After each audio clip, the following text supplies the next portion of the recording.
Bueno, seguimos con problemas. Nos habíamos quedado aquí. A ver, aquí es un problema de capacitores, parecido al anterior.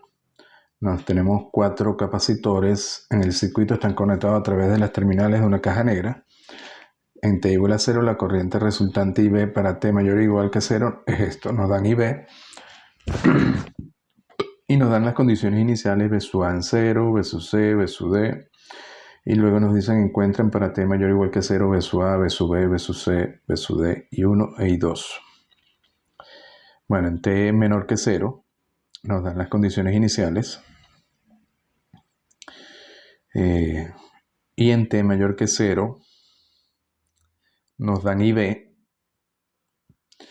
Pero IB, una vez que se cierra el circuito, sería esta corriente así. Por tanto, sería esta corriente más esta, es decir, I1 más I2.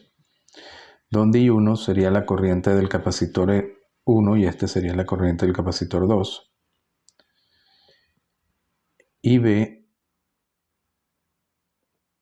también entonces va a ser la suma de estas dos. Y por tanto va a ser C1 más C2 de B de B de D de T. Y va a tener esta forma. Luego, una vez cerrado aquí en T igual a 0, B sub B va a ser, en este sentido positivo acá, va a ser B sub A más B sub D menos BC.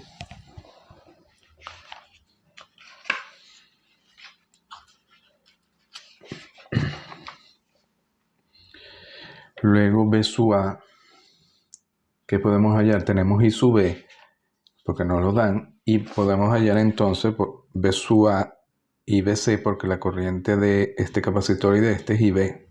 IB aquí entra por acá, y aquí entra por el positivo, y aquí entra por el negativo. Entonces podemos hallar B sub A como la menos 1 entre C, la integral de IB más B sub A en 0. Una integral muy simple. Podemos hallar B sub A y BC igual, solo que positivo, 1 entre C, la integral de IB más BC en 0. Y hallamos BC. Luego para B sub D tenemos la corriente IB que iría así subiendo, IB en 0. Bueno, B sub D de nuevo sería aquí, para trabajar sobre estos dos, se halla el equivalente, como están en paralelo se suman. Y la corriente equivalente inicial sería, como tienen el mismo sentido, sería la suma de las dos, I1 en 0 más I2 en 0. Y BD se halla integrando entonces IB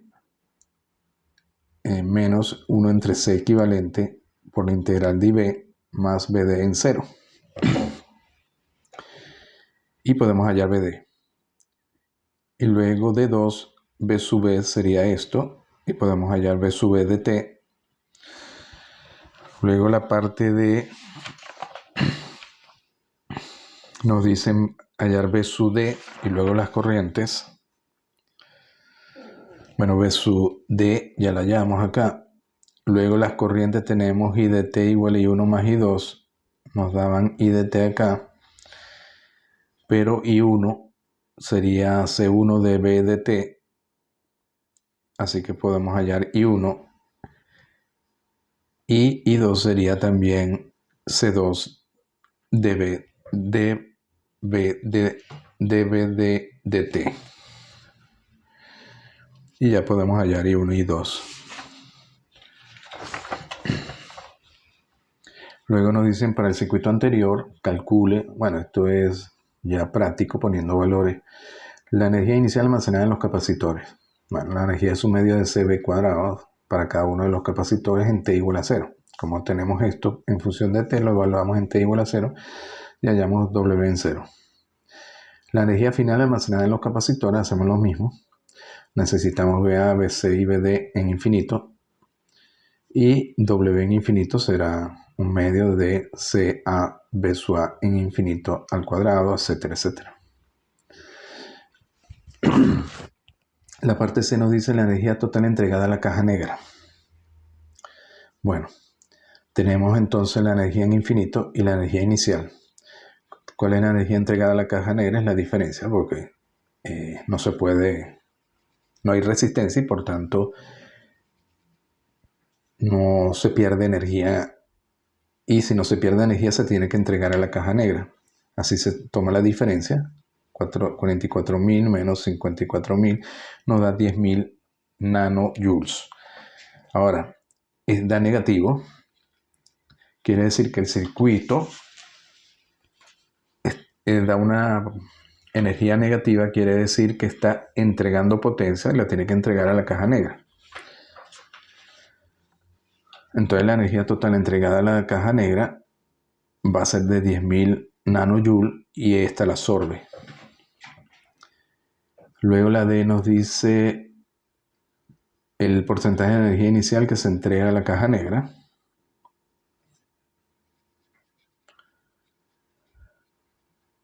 Y la parte E nos dice en el tiempo en milisegundos que le toma entregar 5 microjoules a la caja negra. Bueno, energía entregada a la caja negra, por las referencias aquí, como la corriente IV entra por el positivo de V sub E, que son las referencias de la caja negra, la potencia directamente V sub E por I sub E, positivo. I sub E lo tenemos, V sub E también, se multiplican y se halla la integral. Y hayan WT, que sería este término de acá. Y luego el tiempo en milisegundos que le toma entregar 5 microjoules.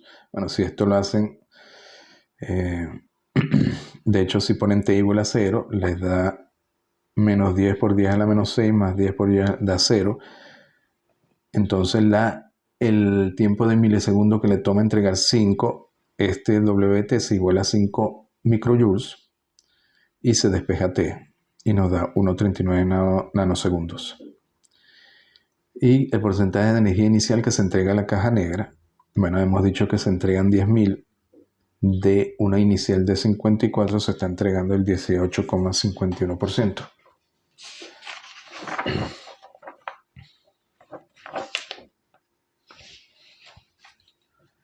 A ver, este también es de inductores.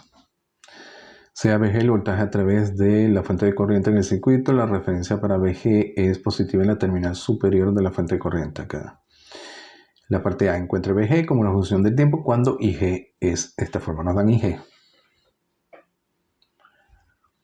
Bueno, y aparte de eso, aquí no lo dice, pero nos dan de una vez resuelta I1 de T y 2 de T. Y de aquí pueden sacar las condiciones iniciales evaluando en 0 y las finales evaluando en infinito. De hecho, les da I1 en 0 igual a I2 en 0 igual a 0. Luego entonces nos dicen que encuentre VG. Usamos la malla externa, esta de aquí, porque es más fácil. VG sería VL2 más esta corriente que solamente es I2. Aquí solo interviene I2, entonces sería 60 por I2. Y luego VL2 aquí eres la ecuación de malla. VL2 es la caída en el inductor 2. Así que es L2 con esta referencia, I1 entrando por el positivo, sería L2 por D I1 de T positivo, más el efecto de la inductancia mutua. La inductancia mutua sería entonces de esta bobina sobre esta. ¿Y qué interviene aquí en esta bobina L1? Interviene IG y EI2. Intervienen estas dos corrientes.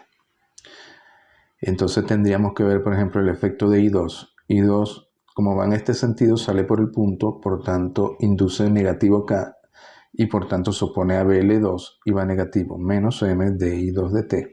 Y G tendría este sentido, entra por el punto, entonces induce positivo que concuerda con BL2 y va positivo. Entonces tenemos esta ecuación, tenemos I1, bueno, BL2 ya queda en función de I1 y G, I2, que ya lo tenemos, y ya podemos sustituir y hallar BL2. Nos quedaría aquí BL2 en la ecuación 10. Y VG de T, ahora la podemos hallar porque tenemos BL2 y tenemos I2, sustituimos y hallamos VG de T. Y tenemos VG de T. Luego la parte B nos decía cuál es el valor inicial de VG. Bueno, solo tenemos VG, se evalúa en 0, nos da, fíjense, nos da 0. VG en 0 es 0. Recuerden que como es una fuente de corriente puede tener cualquier valor en sus terminales.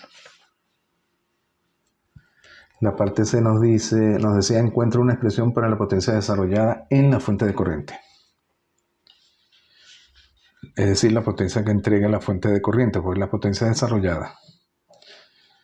A ver, aquí, fíjense que con este sentido, si tomamos IG positivo y VG positivo, como IG sale del más, daría una potencia negativa porque es VG por IG.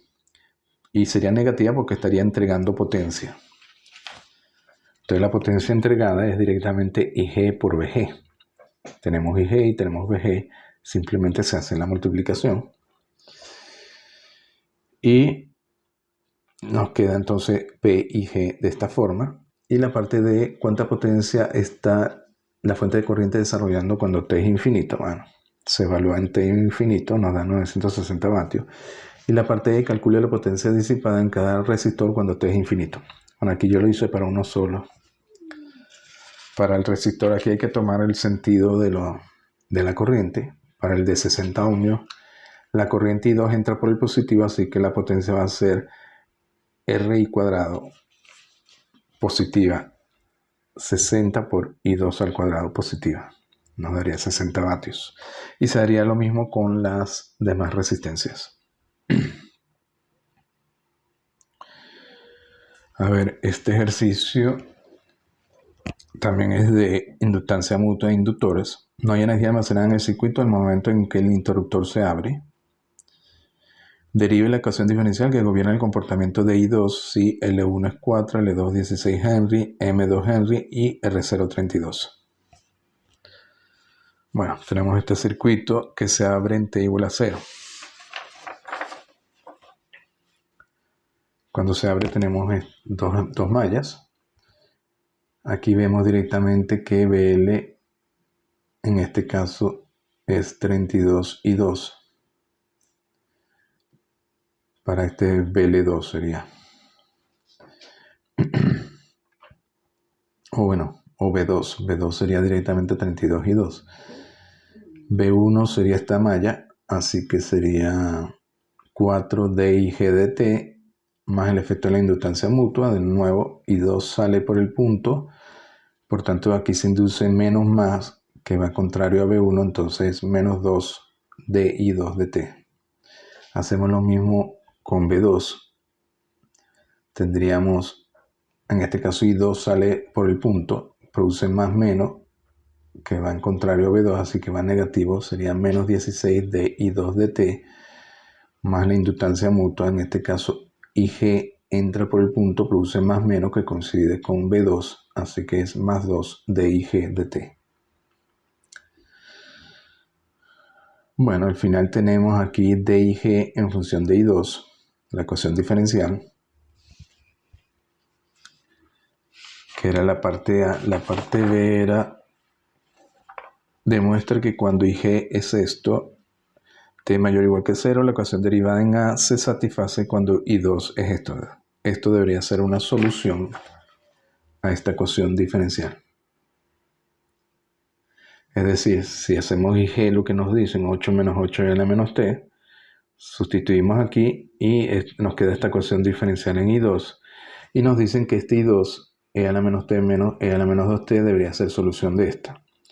Y eso lo verificamos. Bueno, sustituimos esto acá, I2 y su derivada, y nos tiene que dar una identidad. Si lo hacen, al final llegan E a la menos T igual E a la menos T, llegan a la identidad, y por tanto esto es una solución a esta ecuación diferencial. Y la parte C, encuentre B1 a través de la fuente de corriente. Bueno, B1 es directamente aquí. 4 de IG de T menos 2 de I2, tenemos IG, tenemos I2 y la podemos hallar. Luego la parte de cuál es el valor inicial de B1, tiene sentido. Se calculan B1 en 0, evaluando en 0 les da 30 y de nuevo tiene sentido porque este voltaje, como esta es una fuente de corriente, puede tener cualquier valor. De hecho, V1 en 0 menos era 0 y pasa a 30 voltios. Y tiene sentido, pues el voltaje V1 a través de la fuente de corriente puede ser discontinuo en t igual a 0. Y la parte E, halle I2 versus V1 en el rango de 0 a 5 segundos. Bueno, aquí tenemos I2 que nos las dan acá. De 10 tenemos V1. Y al final entonces podemos expresar V1 en función de un factor del tiempo e I2. Nos queda esta ecuación. Esta sería la ecuación V1 en función de I2. Y nos piden que evalúen en el rango de 0 a 5 segundos. Y esto lo pueden hacer sustituyendo aquí. Parten de t igual a 0, 1, 2, 3, 4 y 5. Primero hallan I2, porque necesitan aquí I2 para hallar V1. Lo hallan de aquí, porque solo depende del tiempo. Sustituyen 0, 1, 2, etc. Por ejemplo, en 0 sería 0. Y luego que tienen I2 pueden hallar V1 para cada t. Sustituyen t aquí, sustituyen I2 acá. Por ejemplo, aquí I2, 0. Esto sería t0, quedaría 30. Y hacen lo mismo para cada tiempo.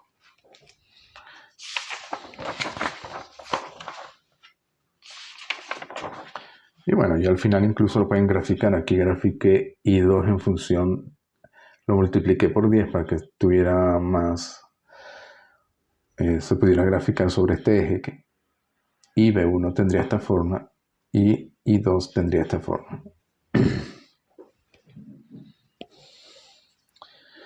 Bueno, esto es un repaso de inductancia mutua, porque vamos a hacer unos ejercicios.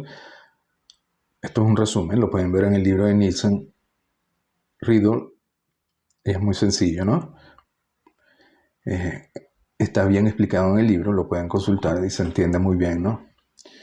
¿Qué tenemos aquí? Nos dicen, bueno, tenemos dos bobinas acopladas a través de un núcleo magnético. Tenemos esta bobina que tiene esta forma de embobinado. Fíjense que pasa por encima aquí, aquí también pasa por encima. Ya se puso la referencia de puntos aquí porque esta referencia tiene que coincidir con el sentido de los flujos generados e inducidos para que las ecuaciones tengan sentido. Estos puntos se ponen según el embobinado de las bobinas. Por ejemplo, aquí tenemos, se cita este lado V1 con IS. Si tenemos esta corriente I1 por el sentido de la mano derecha, la corriente tiene que ir por el sentido del pulgar, así que va en este sentido. ¿Qué tenemos en la práctica? Que ese flujo que genera esta corriente I1 en esta bobina L1 o esta bobina N1 va a tener dos flujos. Un flujo que va a enlazar toda la bobina N1, que se llama flujo 1,1. Tenemos un flujo 1 producido por I1. Ese flujo se va a dividir en un flujo 1,1, que sería el flujo de I1 que enlaza las N1 vueltas. Se queda aquí atrapado, pero parte del flujo sale por aquí por el núcleo y termina enlazando a N2. Y ese es el flujo 2,1, flujo de I1 que enlaza N2 vueltas. Así que el flujo 1 se puede dividir en estos dos flujos. Luego los flujos son proporcionales a la corriente y al número de vueltas y a un factor de proporcionalidad llamado P1, donde P es la permanencia del espacio ocupado por el flujo φ. Así que el flujo 1 va a depender de N1 y 1 y P1. El flujo 1,1 va a depender de N1 y 1 porque lo genera N1 y 1, pero de P11. Y el flujo 2,1 de N1 y 1 y el P21. De 1 a 5 pueden verificar que P1 entonces va a ser igual a P11 más P21. Luego de la ley de Faraday saben que el voltaje V1 inducido va a ser la derivada con respecto al tiempo del enlace de flujo, que es L1. Pero L1, el enlace de flujo, va a ser N1 por su flujo 1. El flujo que lo atraviesa 1, el flujo total 1. Sacan N1, pero flujo 1 es phi1,1 más phi2,1. Sustituyen phi1,1 y phi2,1 en esta forma. Y al final les queda n1 al cuadrado por p1 di1 dt. Entonces se define la autoinductancia L1 como n1 cuadrado p1, es decir, la autoinductancia es proporcional a n1 al cuadrado, al número de vueltas al cuadrado de la bobina por el factor p1. Se hace igual para el lambda 2, que sería el flujo de la bobina 2, que va a ser, lambda 2 sería n2 por su flujo, que es phi2,1. Se va a seguir el mismo procedimiento y se llega a este resultado, porque ahora tenemos n1 y n2. No se llega a n1 al cuadrado, sino n1 por n2 por p2,1 por derivada de 1 con respecto a t. Y eso sería entonces, como es el voltaje inducido en esta bobina debido a esta, sería la inductancia mutua 2,1. El efecto sobre 1 el efecto sobre 2 debido a 1. Entonces va a ser proporcional a N1, N2 y a P2,1. Y por tanto B2 se puede poner como B2,1 dI1 dt. Fíjense que B2 da positivo, que concuerda aquí con los puntos. Si la corriente I1 entra por el punto, debería inducir positivo acá, que coincide con B2 y por tanto tiene que ir positivo. Por eso los puntos se pusieron así. Hacemos lo mismo con el lado. Ahora abrimos aquí, ponemos la fuente IS acá en el lado 2 y se hace el mismo procedimiento. Ahora este genera un flujo Φ2 que se reparte en Φ2,2, Φ1,2. Es decir, el flujo sobre 1 debido a 2. Se hace se aplica la misma procedimiento.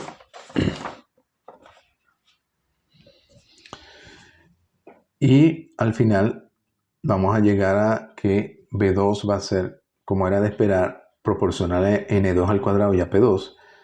Y M12 va a ser proporcional a N1, N2 y P12. Luego tenemos una propiedad que para materiales no magnéticos lineales P12 va a ser igual a P21 y por tanto M12 va a ser a M21 y sería una sola inductancia, se trabaja solo con una sola inductancia mutua M. Bueno, luego tenemos L1 que es N1 cuadrado P1, L2 N2 cuadrado P2. Aquí se puede hacer un poco de álgebra para relacionar L1 y L2 con M. ¿Qué se hace? Se multiplica L1 por L2. Se toma en cuenta que P12 igual a P21. Se pone en esta forma. Y esto habíamos dicho que era M. Entonces